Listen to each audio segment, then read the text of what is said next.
오늘의 말씀은 누가복음 15장 1절부터 10절까지 말씀입니다. 모든 세리와 죄인들이 말씀을 들으러 가까이 나아오니 바리새인과 서기관들이 수군거려 이르되 이 사람이 죄인을 영접하고 음식을 같이 먹는다 하더라. 예수께서 그들에게 이 비유로 이르시되 너희 중에 어떤 사람이 양 100마리가 있는데 그 중에 하나를 잃으면 99마리를 들에 두고 그 잃은 것을 찾아내기까지 찾아다니지 아니하겠느냐. 또 찾아낸즉 즐거워 어깨에 메고 집에 와서 그 벗과 이웃을 불러 모으고 말하되 나와 함께 즐기자. 나의 잃은 양을 찾아내었노라 하리라. 내가 너희에게 이르노니 이와 같이 죄인 한 사람이 회개하면 하늘에서는 회개할 것 없는 의인 99으로 말미암아 기뻐하는 것보다 더하리라. 어떤 여자가 10드라크마가 있는데 하나를 잃으면 등불을 켜고 집을 쓸며 찾아내기까지 부지런히 찾지 아니하겠느냐. 또 찾아낸즉 벗과 이웃을 불러 모으고 말하되 나와 함께 즐기자. 잃은 드라크마를 찾아내었노라 하리라. 내가 너희에게 이르노니 이와 같이 죄인 한 사람이 회개하면 하나님의 사자들 앞에 기쁨이 되느니라. 자, 오늘 본문의 1절 말씀 보시면 이렇게 말씀하고 있습니다. 모든 세리와 죄인들이 말씀을 들으러 가까이 나아오니. 이거 사실일까요? 저는 사실이 아닐 거라고 봅니다. 왜냐하면 물론 세리들과 죄인들이 많이 예수님께로 나오긴 했겠습니다만 모든 사람들이 다 나오진 않았겠죠. 뭐 현실적으로 여러분 생각해 보세요. 지금 예수님께서 계시는 그곳에 또 세리들도 많이 있었고 죄인들도 많이 있었는데 그들 가운데 단 한 명도 예외 없이 다 예수님께로 예수님 말씀 드리려고 오지는 않았을 거 아닙니까? 자, 그렇기 때문에 여러분 어떤 사람들은 이런 부분을 보면서 이 성경이 잘못됐다. 성경이 거짓을 말한다. 이렇게 말합니다만 그것은 이 이스라엘 사람들, 이 당대의 2000년 전 사람들의 문학적인 표현 방법을 몰라서 하는 말이에요. 자, 오늘날 우리도 보죠. 우리도 무언가를 좀 강조해서 말할 때 과장을 합니까? 하지 않습니까? 하죠. 다 그렇게 한 건 아닌데 마치 다 그렇게 한 것처럼 그렇게 말합니다. 그러면 여기에서 이게 거짓이냐 문학적인 그러한 방식이냐 하는 것을 무엇을 가지고 찾아낼 수 있을까? 자, 사실 그 하나의 사실 그대로만 전할 때는 모두가 다 아닌데 모두라고 그러면 그건 잘못된 거예요. 거짓입니다. 그런데 어느 때 이런 과장법이 통용되냐면 대조할 때예요. 대조할 때. 그러니까 어느 쪽보다 다른 쪽이 월등히 많을 때. 자, 예를 들어 보겠습니다. 지금 예수님께서 세리들과 죄인들을 맞이하시고 그들에게 말씀을 전하십니다. 자, 그런데 2절 말씀 보세요. 거긴 또 누가 나옵니까? 바리새인들과 서기관들은 수군거려서 이릅니다. 자, 물론 이 바리새인들과 서기관들 가운데는 예수님의 말씀을 듣는 사람도 있겠죠. 이들 가운데 예수님을 영접한 사람도 있을 겁니다. 그런데 너무 차이가 나는 겁니다. 더군다나 하나님께로부터 가까이 있다고 생각하는 사람들이 누굽니까? 바리새인들과 서기관들은 하나님보다 더 가까이 있고 하나님 말씀을 누구보다 잘 알고 또 행하는 자들이라고 그렇게 사람들이 판단하는데 반면에 세리들과 죄인들은 어떻습니까? 하나님으로부터 가장 먼 사람들이라고 여겨지죠. 이 둘을 대조하는 거예요. 자, 하나님께로부터 가장 가까이 있다고 생각하는 스스로도 그렇게 생각하고 사람들도 그렇게 여기는 바리새인들과 서기관들은 정작 예수님의 말씀을 들으러 오지 않고 오히려 어떻게 해서든지 간에 예수님의 책을 잡고 예수님을 위기에 빠뜨리려고 그렇게 애쓰고 있지 않습니까? 반면에 하나님으로부터 가장 멀리 있고 가장 죄인이라고 여겨지는 세리와 죄인들은 의외로 그들이 다 전부 100%는 알지라도 아니 저렇게 죄인들이 어떻게 예수님께로 올까? 그렇게 깜짝 놀랄 정도로 많은 이들이 예수님께로 나왔다는 거죠. 그리고 하나님의 말씀을 듣는다는 것입니다. 이걸 대조하는 거예요. 그러니까 의외로 너무너무 많은 세리들과 죄인들이 예수님께로 나와서 예수님 말씀을 듣고 정작 하나님께로부터 가까이 있다고 스스로도 그렇게 주장하고 사람들도 그렇게 여기는 바리새인들과 서기관들은 하나님의 아들이 오셔서 하나님의 말씀을 전하고 천국 복음을 전하시는데도 불구하고 예수님을 영접하지 않아요. 이런 상황을 아주 극적으로 대조를 위해서 과장의 방법을 사용하면서 표현한 것입니다. 자, 그러면 여기에서 우리가 뭘 알 수 있냐면 이 전에 예수님께서 주신 비유를 기억해 봐야 돼요. 누가복음 14장에서 예수님은 어떤 비유를 드셨냐면 천국 잔치의 비유를 드셨습니다. 그러면서 주인이 종들에게 잔치에 올 만한 사람들을 초청해요. 그런데 그렇게 처음 초청받은 사람들 중에는 아무도 오지 않았잖아요. 그러니까 이 잔치를 벌인 주인이 종들에게 뭐라고 합니까? 저 멀리 그런 촌으로 가서 산 울타리로 가서 거기에서 가난하고 병들고 사람들에게 소외받는 사람들 불러와라. 그들이 왔잖아요. 그 말씀 하시는 겁니다. 세리들과 죄인들, 즉 모든 사람들로부터 배척받는 사람들은 천국 잔치에 참여하려고 지금 와 있고 처음 초청받은 자들, 즉 아브라함의 후손이요, 할례 받은 자들이요, 율법의 언약을 행한 자들이요, 율법을 누구보다 잘 지킨다고 하는 자들은 오히려 예수님을 영접하지 않는 그 현실이 오늘 이 1절과 2절 말씀에서 아주 뚜렷하게 등장하죠. 자, 그때 이 바리새인들과 서기관들은 어떻게 했는지 보겠습니다. 2절 말씀 후반부를 보시면 그들이 이렇게 말합니다. 이 사람이 죄인을 영접하고 음식을 같이 먹는다 하더라. 자, 여기서 죄인은 누굽니까? 세리들, 또 율법을 어긴 죄인들, 이런 사람들을 초청해서 그들을 영접하고 그들과 함께 음식을 먹는다는 거예요. 이래서 되느냐 하고 막 속으로 수근거리고 정죄합니다.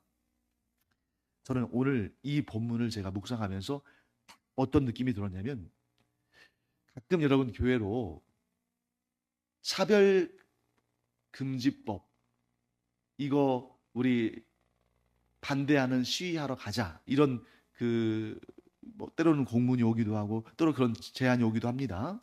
그리고 주로 이제 그 차별금지법 중에서도 가장 대표적으로 지금 반대하는 쪽이 이 동성애 합법화, 정확히 말하면 동성애자들의 결혼을 합법화하는, 그리고 그들에 대한 모욕적인 언사나 또 그들의 어떤 사회적인 그런 자유를 박탈하는 이런 것에 대해서 우리가 이거 허용하지 말자. 그거 허용했다가는 아주 그냥 그런 그 악한 문화가 쓰나미처럼 몰려와서 우리 사회가 큰 문제를 당면하게 될 것이고 그 중에서도 기독교 공동체가 가장 큰 위기에 처할 것이다. 이러면서 뭐 거기에 가서 입법 방해하기 위해서 우리가 시위해야 된다. 뭐 이렇게 그런 제안들이 많이 옵니다. 자, 여러분 어떠세요? 그런 차별금지법 또 동성 결혼 금지를 위해서 우리가 나서서 막 시위하고 그 입법자들 앞에서 실력을 행사하고 그렇게 하는 것이 옳을까요? 제가 딱 어떤 생각이 드냐면 그 취지는 옳은 것 같습니다. 왜냐하면 분명히 죄는 죄라고 말해야 되니까요. 그런데 예수님의 방법을 우리가 과연 따르고 있는가? 자, 이런 상황이라면 예수님은 어떻게 하셨을까? 자, 예수님께서 현장에서 간음하다가 붙잡혀서 온 그 여인을 향해서 죄가 없다고 하진 않으셨어요. 그래서 맨 마지막에 예수님께서 그 여인에게 뭐라고 하십니까?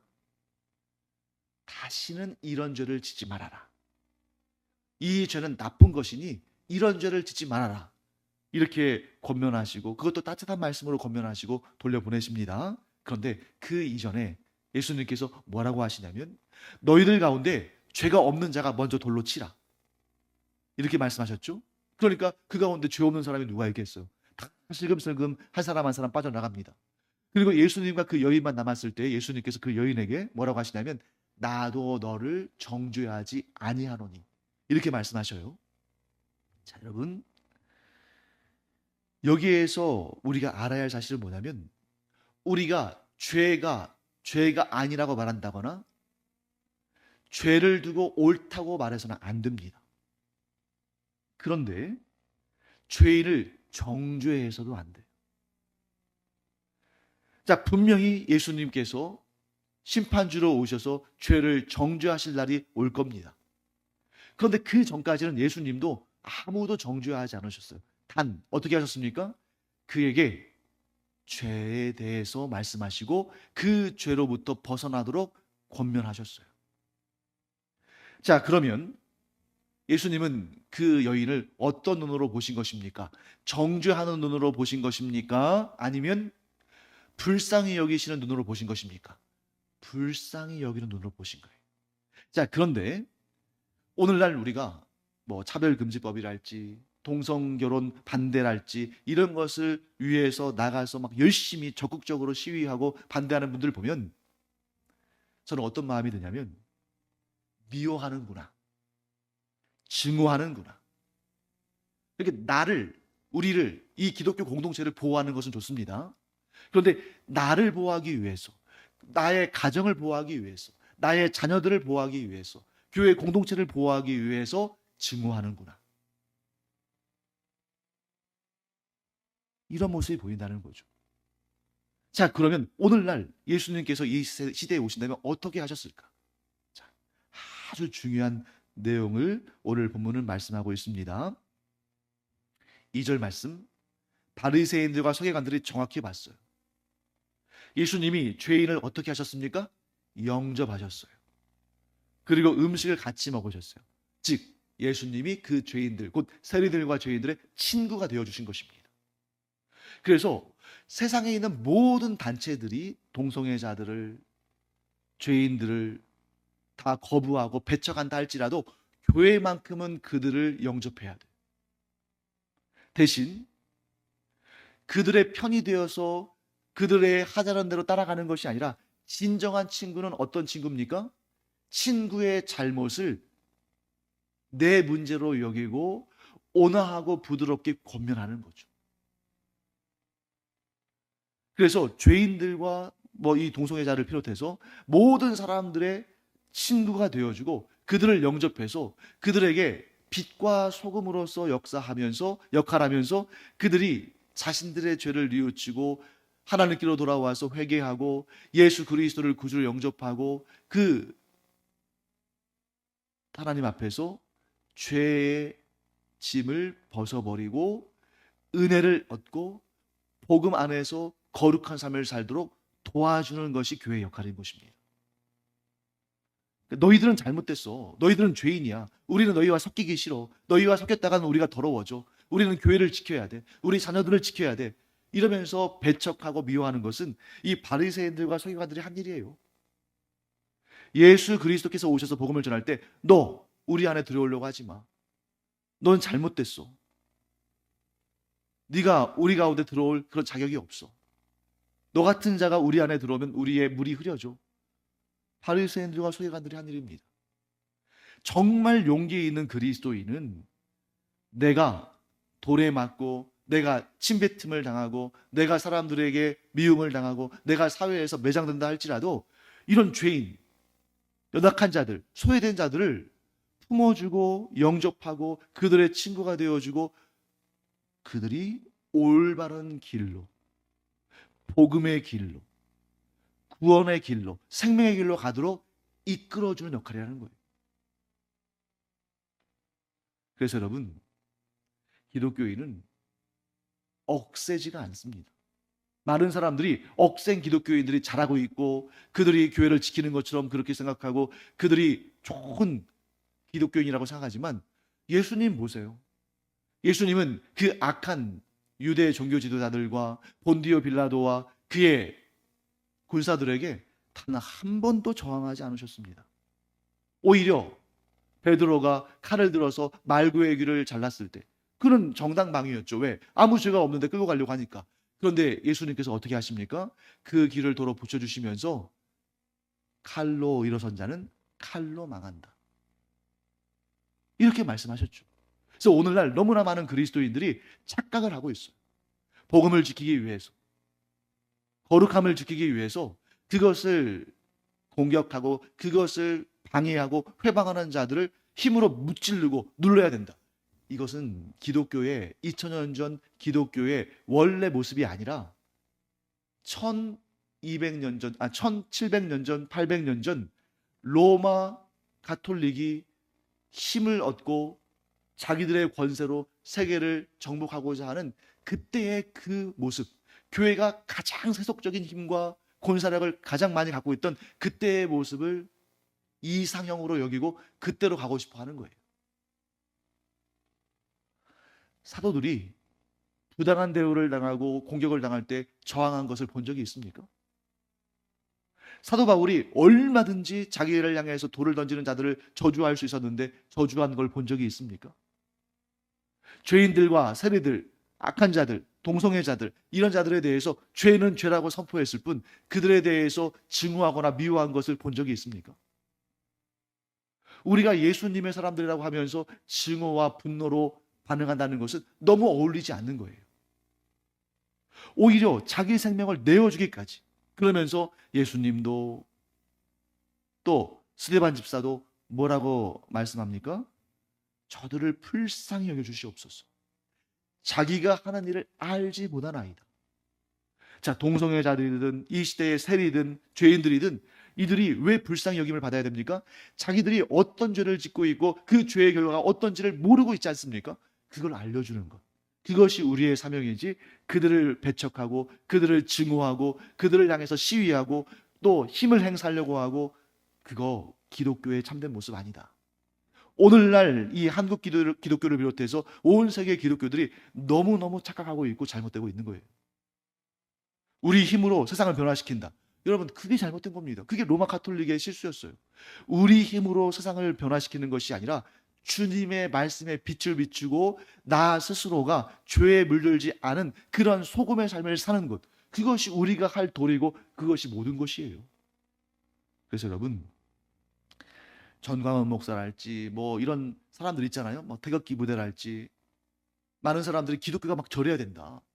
기독교가 이 세상에, 이 더럽고 취약한 어두운 세상의 마지막 보루다, 이러면서 막 거기에 힘을 실어주려고 하고 직접 동참하기도 하고 직접 동참하지 않는다 할지라도 막 거기에다가 응원하고 그러는 경우가 있는데, 어떤 경우도 기독교 공동체가 그렇게 무력으로 시위하고 실력을 행사하려고 하고 증오심과 적대감을 불러일으킨다면 그건 참된 기독교가 아니다. 아니, 우리가 그냥 다른 거 다 자취하고라도 예수님을 따라가면 되는 거 아닙니까? 예수님께서 언제 그렇게 하셨어요? 예수님께서, 자, 로마가 이 이스라엘을 집어삼켜서 이렇게 악행을 행하니 우리가 나서서 이 로마로부터 이스라엘을 구출해내고 구원하고 해방시키자. 저 악한 자들을 다 몰아내자. 그럴 마음이셨으면 예수님께서 예루살렘에 입성하실 때 그 수많은 사람들이 예수님을 환호하고 호산나를 부르며 맞이할 때 그들을 정치적으로 선동해서 얼마든지 하실 수 있었습니다. 그런데 예수님 한 말씀도 하지 않으시잖아요. 그리고 어떻게 하십니까? 십자가를 지러 가시는 거예요. 그것이 우리가 따라야 할 길입니다. 그래서 여러분, 이렇게 여러분 착각하지 마세요. 이렇게 뭐 차별금지법 그 시위에 나가야 되는 거 아닌가? 또 내가 나가지 못하면 후원이라도 해야 되는 거 아닌가? 동성애자들에 대해서 막 우리가 반대하고 그들을 배척해야 되는 거 아닌가? 그렇게 적극적으로 우리의 그 힘을 행사해야 되는 거 아닌가? 그러한 좀 이 혼란함이 있을 때 예수님 바라보시면 됩니다. 예수님 어떻게 하셨는가? 그 수많은 사람들이 돌을 던지고 침을 뱉고 있는데 그 여인 홀로 감싸 안으셨습니다. 나도 너를 정죄하지 않는다고 그렇게 말씀하셨습니다. 그러나 그 여인과 그 여인의 마음이 열렸을 때, 예수님이 그 여인을 홀로 돌보시니까 그 여인이 예수님을 향해서 마음이 열리지 않았겠습니까? 그때 말씀하시죠. 그런데 이제 가서 그런 죄를 다시는 짓지 말아라. 그런데 자, 우리가 동성애자들을 향해서 막 시위하고 또 뭐 기타 다른 그런 기독교 진리에 어긋나는 사람들을 향해서 막 실력 행사를 하고 그러잖아요. 그들 교회 공동체로 안 들어옵니다. 아니, 오히려 교회와 원수가 될 거예요. 그게 과연 하나님께서 원하시는 일인가? 사랑하는 성도 여러분, 우리는 죄인입니다. 그런데 내가 죄인인데, 내가 예수님의 그 긍휼히 여기심과 사랑을 받아서 구원을 받았는데, 이제 다른 죄인들을 향해서 너희들은 죄인이다 정죄한다면 그게 얼마나 하나님 앞에, 예수님 앞에 부끄러운 일이에요. 우리는 예수님을 따라 예수님대로만 하면 되는 것입니다. 그러나 그 어떤 경우에도 우리가 우리 스스로가 그 죄에 동참해서는 안 되겠죠. 그래서 제가 이런 생각 해봤어요. 왜 유난히 기독교는 이 동성애자들에 대해서 이렇게 좀 그 분개하고 증오심을 갖는가? 그리고 그들에 대해서 더 좀 뭔가 이렇게 이, 이 판단하고 정죄를 좀 잘하는가? 사실 여러분, 죄라는 입장에서 본다면 거짓말하는 죄나 탐심의 죄나 동성애나 다 죄 아니에요? 다 하나님 앞에 심판받을 죄 아닙니까? 그런데 이런 생각이 드는 거예요. 어떤 생각이 드냐면 죄의 목록을 쭉 펼쳐놨을 때 동성애는 우리가 가장 발을 담고 있지 않은 죄 중에 하나거든요. 그러니까 여러분, 우리가 보통 거짓말이랄지 탐심이랄지 뭐 이런 것에 대해서는 막 그렇게 막 핏대를 씌우면서 막 비판하면서 이거 죄입니다 하고 막 정죄하고 그러진 않는데, 왜? 우리도 그럴 때가 많이 있으니까. 근데 살인죄, 흉악범죄, 동성애 이런 거에 대해서는 막 핏대를 씌우면서 막 이렇게 잘못된 거라고 막 그렇게 쏟아부을 때 많잖아요. 왜? 우리가 거기에는 발을 담고 있지 않으니까. 하지만 하나님 보시기에는 다 죄입니다. 다 천국에 이르지 못할 죄예요. 그래서 우리는 이런 마음 품기 바랍니다. 자, 그 다음에 이제 제가 짧게 말씀을 드리면 3절부터 7절까지는 잃은 양의 비유가 나오고 8절부터 10절까지는 잃은 드라크마의 비유가 나옵니다. 이 비유들 역시 과장된 거예요. 자, 여러분, 100마리의 양을 갖고 있는 사람이 한 마리를 잃어버렸습니다. 그러면 그 99마리의 양을 들판에 놔두고 한 마리의 잃어버린 양을 찾으러 간다는 거 굉장히 넌센스죠. 잘못된 결정이죠. 그러다가 99마리 양 잃어버리면 어떻게 하겠어요? 자, 그 다음에 잃은 드라크마의 비유. 드라크마는 이게 헬라 돈입니다. 로마 돈으로 바꾸면 데나리온이에요. 헬라의 화폐로서는 드라크마, 로마의 화폐로는 데나리온. 이 가치가 뭐냐면 성인 1인의 하루 일당이에요. 그러니까 오늘날로 따지면 대략 한 10만 원 정도 된다고 보면 됩니다. 그러면 이 여인이 10드라크마, 100만 원을 가지고 있어요. 그 중에 한 드라크마, 10만 원 잃었습니다. 그런데 그거 찾았어요. 그럼 여러분 생각해 보세요. 내가 100만 원 가지고 있다가 10만 원 잃어버렸는데 찾았습니다. 그러면 그냥 아우 잘됐다 감사하다 이러고 말지 사람들을 불러다가 잔치하겠어요? 오히려 배보다 배꼽이 큰 거죠. 과장한 거예요. 왜 과장했을까요? 과장에는 목적이 있다. 뭔가를 드러내고자 하고 강조하고자 하는 거죠. 뭘까요?